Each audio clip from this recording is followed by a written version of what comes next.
Welcome to Haxby Shed and Odd Jobs and Stickers 10. Now this time I've got 3 odd jobs to show you, although the definition of an odd job is pretty broad, and in one of them I'm talking to a couple of my young assistants. They seem interested. Whether they really understood, I don't know. And then after those I've got 3 channel stickers to show you. One from Canada, one from Tasmania, Australia, and one from USA, Alabama. So we'll look at those odd jobs first and come back to these stickers. This is a brake disc rotor off my car. It's scrap, but I thought the actual hub might be quite useful. I can't really tell you what for just now. I haven't figured that out. But what I'm going to do is to take this disc part off. Now I'll show you around the back in a second, but it's quite necked behind here. So it's quite thin here actually, maybe just 4 mil, something like that. Feels like that anyway. So if I machine that surface off there deep enough, this ring will come off. This is what I'm talking about, look. See how deep it is? Probably half the thickness of this actually. This job's feeling a bit pointless and really not worth the effort, but we'll keep going. There's 3mm to come off yet here. And what I've found is I get a lot of vibration, but by turning the cut by hand, it doesn't get into such a rhythm and I don't get the vibration. I'm not quite sure what's going to happen when that comes off. I've put some kitchen paper down below it, and I'm hoping when it drops off it doesn't, you know, fly off and hit me or damage the bed. We'll keep going.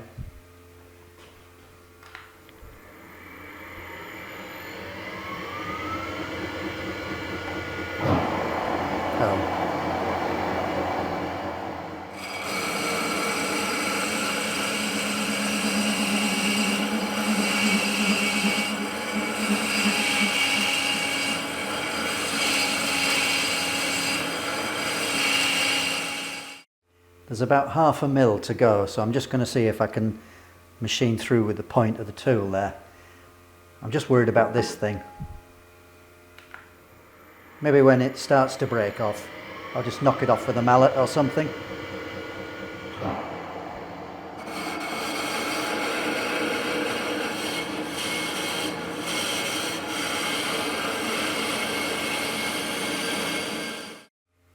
Well, it just broke through without disaster. It just sort of dropped off without any damage. Taking a little bit of paint off, but not much.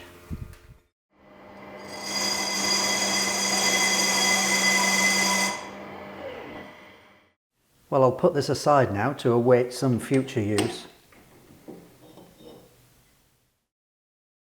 You know, people often worry about disc thickness, and I mean this bit here when you're machining them. But actually, just look, that rib that holds the whole disc on is only 5mm wide, because this channel here is 7mm deep. So I don't know, I'm not over worried by taking a mil off something like here. I bought a few bits at the July autojumble. They don't deserve their own video, but I'll just mention them here. So a couple of grinding wheels at 50p each. Get off. A woodruff cutter, £4. Now I don't expect to be cutting any woodruff keys, but it's quite handy if you want to machine down inside something and cut away a corner or something like that. I've got a little job in mind for that actually. You know, so that's okay. I bought this aluminium pulley, £3. Now some time ago I bought this spindle, and this pulley fits on that spindle. So I've got a job in mind for this at some future point where I'll use this pulley on this, and this pulley, if you can see it, probably will go on the motor to speed up this spindle. And then something else I'll mention now, not something I bought at the autojumble, but actually an eBay find, 2 V-blocks. So I'll do a close-up in a second. 2 V-blocks. I won these for £9.50 delivered. There was no clamps with them. However, quite some time ago, I bought 2 clamps at the autojumble for £1 each, and I did my homework. I knew they were going to fit. So 2 really quite nice V-blocks. They're not absolutely top quality, but they're good. All the same, they're good. And they're from America. See if I can read this. Hold on. I can't read that one. Let's try this one. Never work on live TV, folks. General Hardware Manufacturing Company, New York, number 116. Now, I did a bit of research on that company, and I think they just make general tools normally, but during the war, they were one of those companies that supplied equipment to Britain. So altogether, that's not bad for £19. That's about 23 US dollars, or in universal currency, about 5.5 coffees. Turn it round. That's better.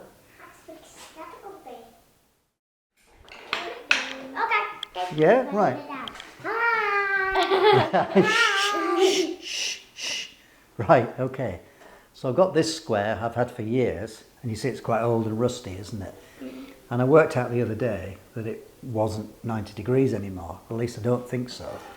When I try it against this square, you can see, look, it's not 90 degrees. You see there's like a gap? Oh, yeah. Yeah. So I thought I'd buy another one. Now, I don't know if this is not right or this one's not right, but I think that one's not right. So try this one. Oh my goodness. That one's a lot better, look, you see? Oh, yeah. Yeah? You can't see any light through that, can you? Now, if I try that one on that one, well, looks all right at that side, but it doesn't seem right at this side. Well, if it does, I've wasted my money. No, it's not right really at that side. So, that looks good. So that was only £4.50, stainless steel, delivered. Is your face all right? Uh-huh. Just checking. Right, okay, well that's it, I think. Bye-bye. Well, I hope you enjoyed those. Now, the first channel up is Everett's Workshop. He's in Canada. He's got about 14,000 subscribers. About a year ago, they moved house, and it's taken him quite a long time to get his new workshop up and running. It's the usual problem: young family, busy working life.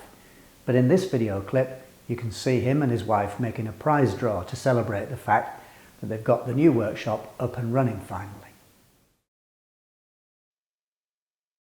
Hi, I'm Everett. Welcome back to the shop. This is my better half, also known as Christina. Hello. Thankfully, she puts up with me and my crazy things. Yes, I do. Yes. I love you. Thank you. She's a very patient person, let's just put it that way. And well, she graciously agreed to join in with us to do the draw. Again, this is just a silly little fun draw. I'm just thankful to finally have a shop again after a year, being able to do a few more things out here and trying to get back into the groove of things. But up for the draw again this time is a inch-based 2¼ inch diameter dial test indicator, or clock gauge depending on where you're from. It's graduated in inches. I don't think Princess Auto has any metric ones. I've never seen one. And a 600 grit little diamond lap type, credit card type lapping stone. Still have all the draw names from previous draws at the other place, including the prestigious winner's clothespin. Put all those in our big pot. So we'll stir it up, stir it up, stir it up, and then I get the best part. okay. This is Nigel Hunt. Congratulations, Nigel. Now, the second channel up is Craig's Workshop. He's in Tasmania, Australia. He's got about 2,700 subscribers at the moment. He's been posting for quite a long time, but I think then he had a bit of a break and he's come back to posting again. And in this video clip, I think you can see some of the best editing that I've seen anywhere. I hope you enjoy it. Recently I got a great deal on a used Vertex CNC vise which is better and will let me use the shaper vise on the shaper. The Vertex vise was very scruffy when I got it. To get it mounted, I found that I could use the hold downs that I made for Toolfest a couple of years ago. The problem is, those hold downs need some custom M10 T-nuts to be made. Craig's music on these scenes is copyright, so I've had to mute it, but it creates an incredible atmosphere.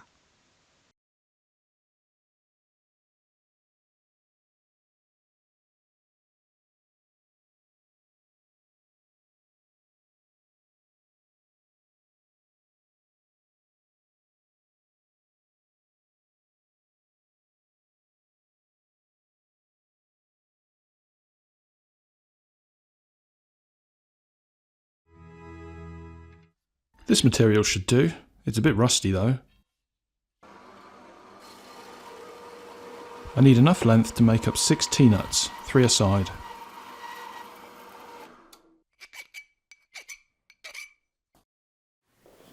And the third channel up this time is James P, The Shed Shop. Now he's in Alabama, USA. He's only got 15 subscribers at this time.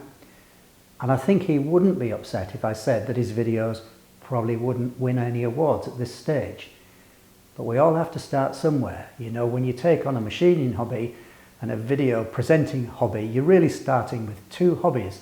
And I have to say that some of my earlier videos I'm not that proud of. It takes time, and I hope you'll support his channel. Today, I got my package from Keith Rucker. I love my precision instruments. So we're going to start in cleaning on this one. I mean, who doesn't love a wood box? There's something wrong with you if you don't love a wood box, especially a wood box that holds a nice instrument. This is a hardness tester, but it's for like sheet metal. Now in my last video, I put up a sticker from Bear's Rod Shop, and I said at the time that Bear's wife Sammy was very ill. Well, that was only a couple of months ago, and unfortunately since then she's died. They knew this was going to happen. She had cancer and her time was limited. And I guess during the course of this video, you know, thousands of people have passed away around the world, but it's different when you know somebody. And I couldn't let the event go by without at least saying, you know, how sorry we were. I hope you'll support his channel. You can tell he's doing his best. She was in a lot of pain, so don't want to say too much, you know, just give him your thoughts. Let's get the stickers on the door now. Everett, James P, Craig, and this is Bear's sticker. If you'd like one of my stickers, send me an email to this address and I'll send you a sticker anywhere in the world, whether you've got a channel or not. And if you'd like your sticker on my door, I'd be very happy to put it up there. Do you know, this is about the 8th take of this. I always fluff this up. I should really do it as a pre-recorded ending. Anyway, I hope those clips were useful. Thank you for watching. Hacks be shared.